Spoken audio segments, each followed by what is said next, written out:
Halo semuanya. Selamat pagi, salam sejahtera buat kita semua. Yang saya hormati, Memelita Diana Mariana Silitonga MPD, dan teman-teman sekalian yang sedang menyaksikan video ini. Perkenalkan, nama saya Gerardian Triyono, saya kelas 11 IPA 2, dan saya bersekolah di SMA Purgon Advent 15 Ciracas. Di video kali ini, saya ingin memenuhi tugas bahasa Indonesia saya, yaitu tentang teks ceramah. Saya ingin membuat video ceramah tentang cyberbullying. Sebelum masuk ke dalam videonya, saya ingin menjelaskan tentang ceramah. Pengertian ceramah dan teks ceramah. Menurut Kamus Besar Bahasa Indonesia, ceramah adalah pidato oleh seseorang di hadapan banyak pendengar mengenai suatu hal, pengetahuan, dan sebagainya. Teks ceramah ialah karangan berisi sekumpulan paragraf yang mengandung informasi, suatu hal, atau pengetahuan untuk disampaikan kepada khalayak ramai. Tujuan ceramah. Terdapat 6 poin dari tujuan ceramah. Pertama, informatif atau instruktif, persuasif, argumentatif, deskriptif, rekreatif, dan naratif. Ciri-ciri teks ceramah. Yang pertama, ada sesuatu yang dijelaskan atau diinformasikan untuk memperluas pengetahuan para pendengar. Disampaikan oleh seseorang yang memiliki keahlian atau dianggap pakar dalam bidang atau disiplin ilmu yang diceramahkan. Ketiga, berisi argumen yang menguatkan topik yang dibicarakan. 4. Terdapat komunikasi dua atau banyak arah antara pembicara dan pendengar berupa dialog dan tanya jawab. Struktur teks ceramah. Teks ceramah memiliki struktur yang membangun teks ini melalui beberapa bagian pembangunnya. Berikut adalah struktur teks ceramah.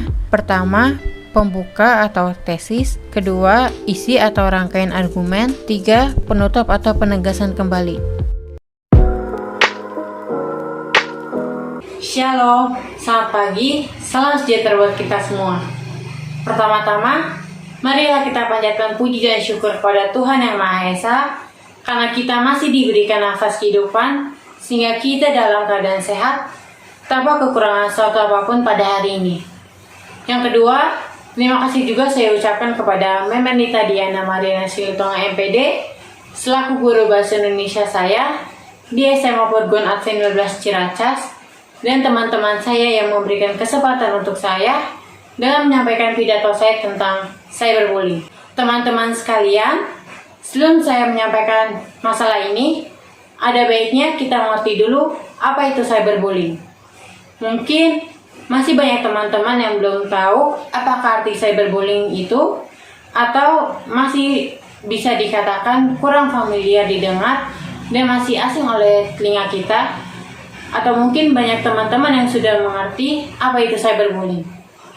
Jadi, cyberbullying itu sendiri adalah perilaku tercela yang bersifat antisosial dan bersifat melecehkan atau merendahkan seseorang. Cyberbullying berbeda dengan bullying itu sendiri.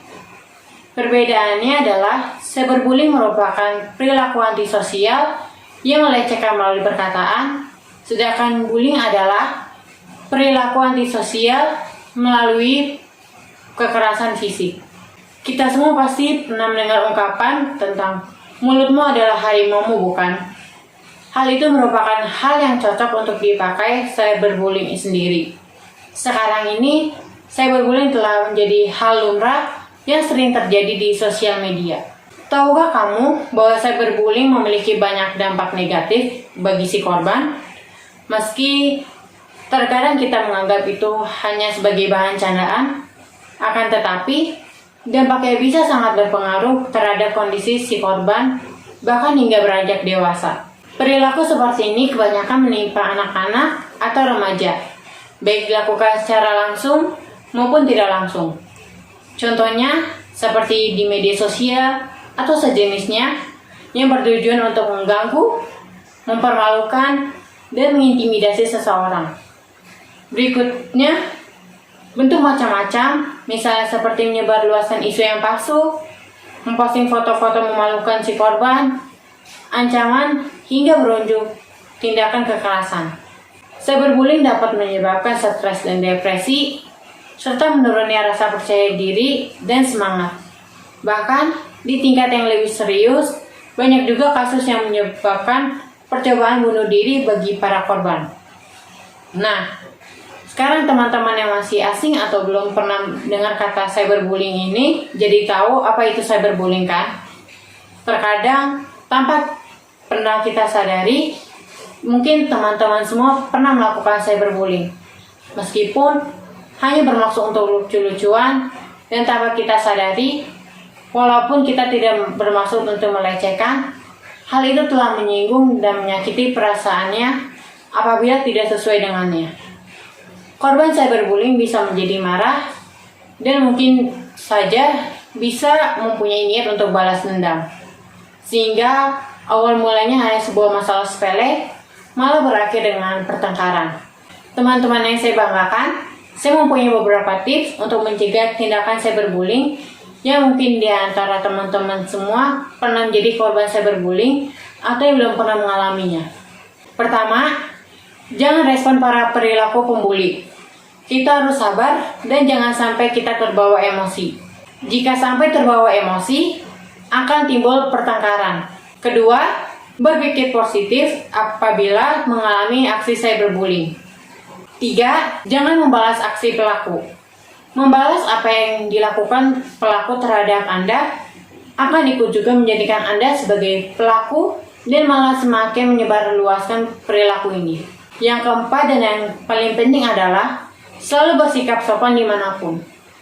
Perilaku yang dilakukan seperti membicarakan orang, menggosip, atau bahkan lebih parahnya memfitnah akan meningkatkan resiko seseorang menjadi korban cyberbullying. Itulah beberapa tips yang bisa saya berikan dan semoga bermanfaat untuk teman-teman.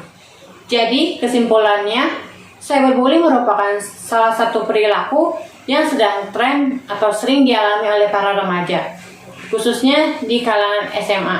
Cyberbullying tidak boleh dilawan dengan kekerasan, namun justru harus dirangkul dan dibina.